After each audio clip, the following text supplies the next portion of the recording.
The ruthless desire লেখিকা শ্রাবণী ইয়াসমিন পর্ব ২৯-এর প্রথমাংশ। বিছানার এক কোণে ভয়ে আর আতঙ্কে কাঁচুমাচু হয়ে গায়ে কমফোর্টারটা শক্ত করে পেঁচিয়ে বসে আছে নোভা। তার কাঁপতে থাকা ফর্সা হাতটা চেপে রাখা নিজের বাম গালে। চোখে কান্নার নোনা জল টলমল করছে, যা যে কোনো মুহূর্তে বাঁধ ভেঙে গড়িয়ে পড়ার অপেক্ষায়। কিছুক্ষণ আগেই সেই গালে আছড়ে পড়েছে ইডেনের এক নির্মম চর। নোভার দুধে হালতা ফর্সা চামড়ায় ৫টি আঙুলের দাগ স্পষ্ট বসে গিয়ে রক্ত জমে লালচে বেগুনি বর্ণ ধারণ করেছে। তার থেকে সামান্য দূরেই বসে আছে এইডেন। রাগে আর আক্রোশে তার হাতের এবং কপালের প্রতিটি শিরা উপশিরা সাপের মতো ফুলে ফেঁপে উঠেছে। নিঃশ্বাসের সাথে চওড়া বুকটা অনিয়মিতভাবে ওঠানামা করছে। সে আবারও নোভার সেই যন্ত্রণাগতর মুখের দিকে তাকালো। পর মুহূর্তে ঘরের শূন্য বাতাস তীরে ঠাস করে একটা শব্দ হলো। নোভার অন্য গালও আছড়ে পড়ল তার শক্ত হাতের আরও একটি চর। দাঁতে দাঁত চেপে নিজের রাশভারী আর গভীর কণ্ঠস্বরকে আরও কয়েক গুণ ধারালো করে এইডেন বলল, প্রথম চরটা ছিল আমার অবাধ্য হওয়ার জন্য, আর দ্বিতীয় চরটা ছিল বোকামি করার জন্য। সেই চরের তীব্র শব্দে ঘরের প্রতিটি দেওয়াল যেন একবার কেঁপে উঠল। আঘাতে নোভার ঠোঁটের কোণ ফেটে এক ফোঁটা তাজা রক্ত এসে জমা হয়েছে। এতক্ষণ ধরে আটকে রাখা চোখের জল এবার অবাধ্য স্রোতের মতো দুই গাল বেয়ে নামল। কিন্তু এডেনের ভেতরের জানোয়ারটা তখনও শান্ত হয়নি। সে এক হ্যাঁচকা টানে নোভার থুতনি আর চোয়ালটা নিজের শক্ত মুঠোয় পুরে নিল। নোভার মাথাটা বিছানার কাঠের হেডবোর্ডের সাথে জোরে ঠেকে নিজের মুখটা নোভার মুখের ঠিক ইঞ্চিখানেক দূরত্বে এনে হিসিয়ে উঠল। এখন কয়টা বাজে জানিস? হ্যাঁ, কাল রাত থেকে আমাকে কত বড় চিন্তার নরকে রেখেছিস তা জানিস? কত ঘন্টা পর তোর সেন্স ফিরেছে, আর এই কয়েকটা ঘন্টা আমি কিভাবে পাগল হয়ে গিয়েছিলাম তার কিছু আন্দাজ আছে তোর? এডেনের পাথরের মতো শক্ত হাতের চাপে নোভার মনে হচ্ছে তার চোয়ালের হাড় বুঝি এখনই গুঁড়ো হয়ে তার হাতে চলে আসবে। যন্ত্রণায় আর অভিমানে তার ঠোঁট জোড়া উল্টে কান্না আসছিল। সে কাঁপা কাঁপা ঠোঁটে কিছু একটা বলতে চাইল, কিন্তু তার আগেই এডেন এক হিংস্র পশুর মতো গর্জন করে উঠল, এই জানোয়ার, কথা বলছিস না কেন? Answer me. তোর কাছে কি তোর নিজের জানটা প্রিয় না? মেরে দেবো তাহলে। এইডেনের সেই হিংস্র চিৎকার শুধু সেই ঘরের সীমাবদ্ধ রইল না, পুরো বাড়ি জুড়ে প্রতিধ্বনিত হতে লাগলো। এমনকি বাড়ির বাইরের মূল ফটকের সামনে দাঁড়িয়ে থাকা সশস্ত্র গার্ডরাও এইডেনের এই রুদ্রমূর্তি আর গর্জন শুনে ভয়ে কাঁপতে লাগলো। নোভার কাছ থেকে কোনো উত্তর না পেয়ে এইডেন চরম বিরক্তিতে নোভাকে বিছানার উপর সজোরে ধাক্কা দিয়ে ফেলে দিল। তারপর শয্যা ত্যাগ করে গটগট পায়ে দরজার দিকে এগিয়ে যেতে লাগলো। এইডেনের সেই চলে যাওয়া দেখে নোভার ভেতরে সুপ্ত অভিমান আর জেদ এক লহমায় মাথাচাড়া দিয়ে উঠল। সে বিছানায় শুয়ে থাকা অবস্থাতে কাঁদতে কাঁদতে সমস্ত তেজ ঢেলে দিয়ে পেছন থেকে চিৎকার করে বলল, মেরে ফেলুন না আমাকে, চলে যাচ্ছেন কেন? একদম জানে মেরে রেখেই যান, আমিও মুক্তি পেয়ে যেতাম আপনার এই নরক থেকে। নোভার মুখ থেকে এই স্পর্ধিত উচ্চারণ শোনা মাত্রই এডেনের মাথার প্রতিটি কোষে রক্ত যেন টকবক করে ফুটে উঠল। সে এক ঝটকায় পেছনে ফিরল, পৈশাসিক গতিতে নোভার কাছে এসে তার মাথার রেশমি চুলগুলো মুঠো করে শক্ত করে চেপে ধরল। তীব্র আক্রোশে মুখ বিকৃত করে বলল, এই কুত্তার বাচ্চা, বেশি সাহস বেড়ে গিয়েছে তোর। দুদিন আদর সোহাগ দিয়েছি বলে এত সাহস বেড়েছে যে মাথায় চড়ে বসবি? তোর কলিজাটা আজ আমি নিজের হাতে ছিঁড়ে বের করে এনে দেখি কত বড় হয়েছে যে আমার অবাধ্য হোস, আবার তর্কও করিস। টানের তীব্রতায় নোভার মনে হলো মাথার চামড়াসহ চুলগুলো বুঝি এখনই উপড়ে চলে আসবে। এইডেনের সেই আঁশরিক হুঙ্কারে তার ছোট তনুখানি ভয়ে আরও জড়সড় হয়ে গেল। কিন্তু পরক্ষণেই নোভার মনে হলো আর কতদিন সেইভাবে খাঁচার পাখির মতো ভয় পেয়ে থাকবে। এই পুরুষটিকে সে কোনোদিনও ঠিকঠাক বুঝে উঠতে পারল না, যার স্পর্শে কখনো আকাশ ছোঁয়া ভালোবাসা থাকে, আবার কখনো থাকে মৃত্যুর শীতলতা। নোভা তার চোখের জল মুছে এইডেনের চোখের দিকে চোখ রেখে বলল, পারেনি তো শুধু অসহায় মানুষদের নির্মমভাবে খুন করতে, আমাকে বরং মেরেই ফেলুন। নয়তো মনে রাখবেন, কোনোদিন হয়তো আপনি আমার এই হাতে মারা পড়বেন। নোভার মুখের শেষ কথাটুকু শুনে এইডেনের শক্ত ঠোঁটের কোণে ফুটে উঠল এক তাচ্ছিল্য আর বিষাক্ত হাসির রেখা। সে নোভার চুলের মুঠিটা সামান্য আলকা করে দিয়ে গভীর চোখে তাকালো। জাতশত্রু যদি হয় তোর মতো, তবে তার হাতে মৃত্যু সাদরে গ্রহণ করা যায়। এইডেনের কণ্ঠস্বর হঠাৎ করে এক অদ্ভুত গাম্ভীর্যে থমকে গেল। সে নোভার কানের কাছে ঝুঁকে এসে ফিসফিস করে বলল, আরেকটা কথা জানিস তো নোভা, রক্তই রক্তের পরিচয় বহন করে। বাংলাদেশ খাগড়াছড়ি সবুজ পাহাড়ের বুক চিরে চলে যাওয়া আঁকাবাঁকা সংকীর্ণ পথ। মেঘের দল তখন পাহাড়ের গায়ে এসে আলতো করে গা ঘষছে, আর আকাশ ভেঙে নামছে শ্রাবণের অবিশ্রান্ত বাড়িধারা। সেই বৃষ্টি ভেজা পিচ্ছিল মেঠো পথ বেয়ে হেঁটে চলেছে একজোড়া মানবী। ছেলেটিকে স্রেফ যুবক বললে তার প্রতি অন্যায় হবে। সে ছিপছিপে দীর্ঘাকায় এবং এক তীব্র পৌরুষে দীপ্ত প্রাপ্তবয়স্ক পুরুষ। আর তার ঠিক পেছনেই কিছুটা দূরত্ব বজায় রেখে হেঁটে চলেছে এক যুবতী, বয়স যার সবেমাত্র 20-এর কোঠায়। মেয়েটির পরনে বাসন্তী রঙের থ্রি পিসটি বৃষ্টির জলে ভিজে গায়ের সাথে লেপ্টে আছে। তীব্র শীতে সে নিজের দুই হাত বুকের উপর আড়াআড়ি করে ধরে সামনে থাকা পুরুষটির পিছু পিছু পা ফেলছে। সামনে হাঁটা সেই পুরুষটির লম্বা চওড়া কাঁধ আর সুগঠিত দৈহিক কাঠামোর এই মানুষটির পুরো অবয়ব জুড়ে এক সন্মোহনী পুরুষালী ব্যক্তিত্বের আভা। তার এক একটি মাপা কদমে হাঁটার ধরনের মাঝে এক অদ্ভুত আভিজাত্য আর রাশভারী গাম্ভীর্য মিশে আছে। মেঘ বৃষ্টির এই খেলায় দুজনের শরীরে এখন পুরোপুরি জলসিক্ত। স্পন্দনের ঘাড় অবধি নেমে আসা সিল্কি কালো চুলগুলো বৃষ্টির সাথে কপালে আর ঘাড়ে লেপ্টে আছে। তার এক হাতে একটি বাইকের হেলমেট, যা থেকে বৃষ্টির জল টপ টপ করে ঝরে পড়ছে ভেজা মাটিতে। চারপাশের এই আদিম পাহাড়ি নীরবতা আর ঝমঝম বৃষ্টির শব্দের মাঝে মেয়েটি হঠাৎ কেমন যেন এক ঘোর লাগা মন নিয়ে পেছন থেকে বলে উঠল, আপনি বিয়ে করেননি কেন? কথাটা বাতাসে ভাসতেই স্পন্দনের ভারী বুটের শব্দটা থমকে গেল।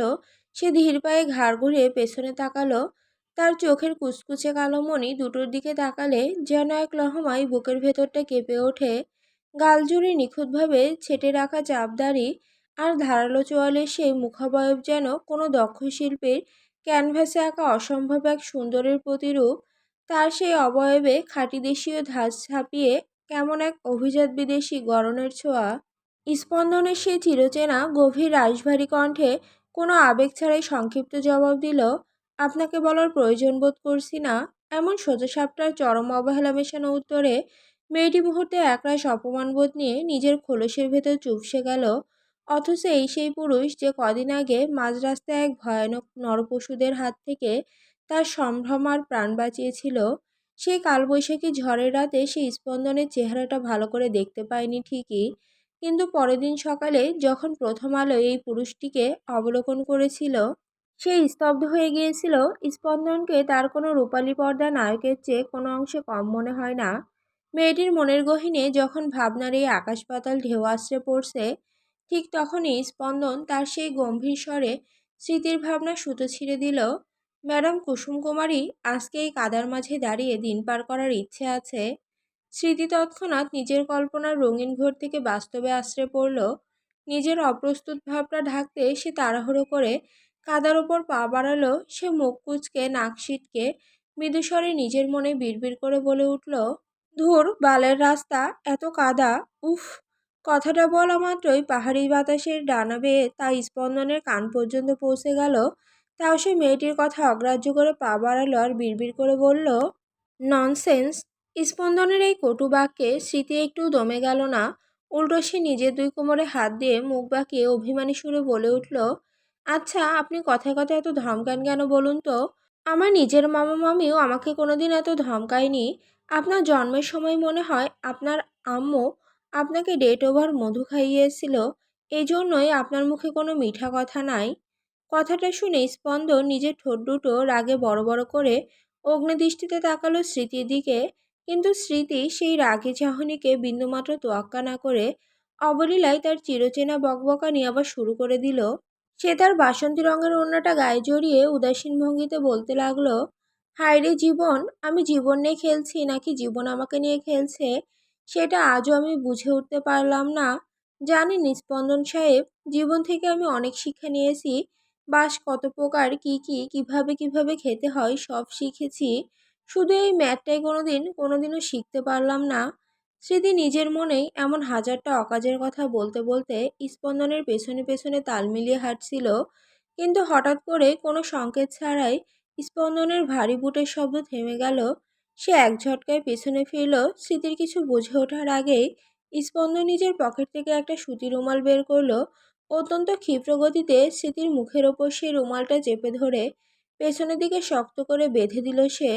তারপর দাঁতে দাঁত চেপে চরম বিরক্তি নিয়ে হিসিয়ে বলল, বাচাল কোথাকার, কাল সকালে আপনাকে আপনার মামার বাড়ি পাঠানোর পাকাপোক্ত ব্যবস্থা করছি আমি। অনেক হয়েছে পাহাড়ের অ্যাডভেঞ্চার।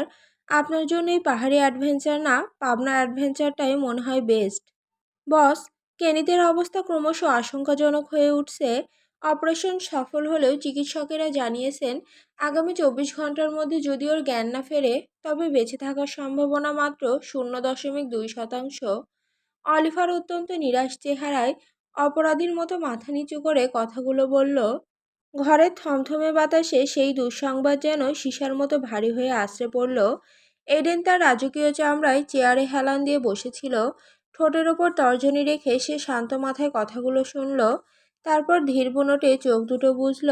তার এই নিথর নীরবতার আড়ালে তখন এক প্রলয়ঙ্কারী ঝড়। সে স্পষ্ট বুঝতে পারছে শস্যের মধ্যে ভূত লুকিয়ে আছে। তা না হলে তারই সুরক্ষিত দুর্গে, তারই নিজস্ব অফিসে ঢুকে তার সবচেয়ে বিশ্বস্ত এবং ডান হাত হিসেবে পরিচিত লোকটিকে কেউ বুকে গুলি করার স্পর্ধা দেখায় কি করে? অথচ কে বা কারা এই নিখুঁত অপারেশনটি চালালো তার বিন্দুমাত্র কোনো প্রমাণ বা সূত্র কোথাও রেখে যায়নি। গতকাল সকালে এই দুঃসংবাদটি যখন তার কানে পৌঁছায় তখন মুহূর্তের জন্য স্তব্ধ হয়ে গিয়েছিল সে। কিন্তু এর পরপরই নোভাকে নিয়ে আরেকটি অনাকাঙ্ক্ষিত ঝড় বয়ে যাওয়ায় কেনিতের এই সংক্রামক বিষয়টা কিছুটা আড়ালে চলে গিয়েছিল। তবে ডেড কিং কোনো কিছুই ভুলে যায় না। ঠিক তখনই ঘরের ভারী দরজা ঠেলে ভেতরে প্রবেশ করলো গ্যাভিন। তার হাতে কিছু নথিপত্র আর ফাইল। অত্যন্ত গম্ভীর মুখে মাথা নিচু করে সে ফাইলগুলো এডেনের টেবিলের ওপর এগিয়ে দিল। এডেন চোখ মেলে তাকালো। এক পাশের ভ্রু সামান্য উঁচিয়ে সে চিল শকুনের মতো তীক্ষ্ণ ইশারায় জিজ্ঞেস করলো, এটা কিসের পেপারস? গ্যাভিন বুকের ভেতর জমে থাকা এক তপ্ত দীর্ঘশ্বাস ফেলে জড়তাহীন কণ্ঠে বলল, বস, আপনার সন্দেহ শতভাগ সঠিক ছিল। সেদিন সিসিটিভি ফুটেজ লেট হওয়া সেই গাড়িটিকে অ্যাভেলিনায় বসেছিল। শুনে এডেনের অবয়বে কোনো আকস্মিক পরিবর্তন হলো না। সে অত্যন্ত ধীর হাতে পেপারসগুলো উল্টে পাল্টে দেখল। প্রতিটি পৃষ্ঠায় যেন তার চেনা এক বিশ্বাসঘাতকতার খতিয়ান লেখা। সে তার ঘাড়টা বাম পাশে সামান্য কাত করল। চোয়ালের হাড়গুলো মুহূর্তের মধ্যে পাথরের মতো শক্ত হয়ে উঠল। চোখের মণিতে খেলে গেল এক আদিম হিংস্রতা। বাস্টারটাকে কাঁটাতারযুক্ত দড়ি দিয়ে হাত পা শক্ত করে বেঁধে আমার সামনে হাজির কর, দ্রুত। হুকুমটা দিয়ে এডেন নিজের ল্যাপটপের স্ক্রিনে দৃষ্টি নিবদ্ধ করল। তার পাতলা ঠোঁটের কোণে ফুটে উঠল এক চিরচেনা বাঁকা পৈশাসিক হাসির রেখা। সে তার গলার টাইটা সামান্য টেনে ঠিক করে নিয়ে ধীর চোখে দরজার দিকে তাকালো, কারণ দরজার ওপাশ থেকে তখন এক অদ্ভুত কণ্ঠস্বর ভেসে এসেছে। গুড মর্নিং ভাইপার কিং এডেন জায়দাদ। অনর দেহা পাইনে আর জীবনগান ধন্য অয়গেই। আপনার দেখা পেয়ে আমার জীবনটা ধন্য হয়ে গেল। দরজা দিয়ে যে পুরুষটি ভেতরে প্রবেশ করলো তাকে দেখে গ্যাভিন এবং অলিভার দুজনেই প্রচণ্ড বিস্ময়ে ভ্রু কুঁচকে তাকালো। কারান মির্জা নামের এই মানুষটির দিকে তারা এমন অদ্ভুত চোখে তাকালো যেন সে ভিন্ন গ্রহের কোনো প্রাণী। এই লোকটা আসলে কোনো ভাষায় কথা বলল, বাংলা, হিন্দি নাকি উর্দু, কিছু তো মাথায় ঢুকছে না। কারান মির্জা এডেনের কোনো অনুমতির তোয়াক্কা না করে সরাসরি তার সামনের দামি চেয়ারটায় গিয়ে রাজকীয় ভঙ্গিতে বসলো। তারপর এক পায়ের উপর অন্য পা তুলে দিয়ে বেশ আয়েশ করে হেলান দিল। গাভিন তার এই ধৃষ্টতা দেখে কিছু একটা বলতে উদ্যত হতে এডেন নিজের ডান হাতটা সামান্য তুলে তাকে ইশারায় থামিয়ে দিল। কারান মির্জা এডেনের সেই নিরাসক্ত ভাব দেখে আবারও খিলখিল করে হাসতে হাসতে চাটগাইয়া ভাষায় বলে উঠল, অনর্ঘর ডাহের মানুষ সমাদর ন গরিবেন, না আরে দেহিনে ভেগ্গিন পরিগেইনু। আপনার ঘরের পাশের মানুষ আমি, একটু সমাদর করবেন না? নাকি আমাকে দেখে বাকরুদ্ধ হয়ে গিয়েছেন?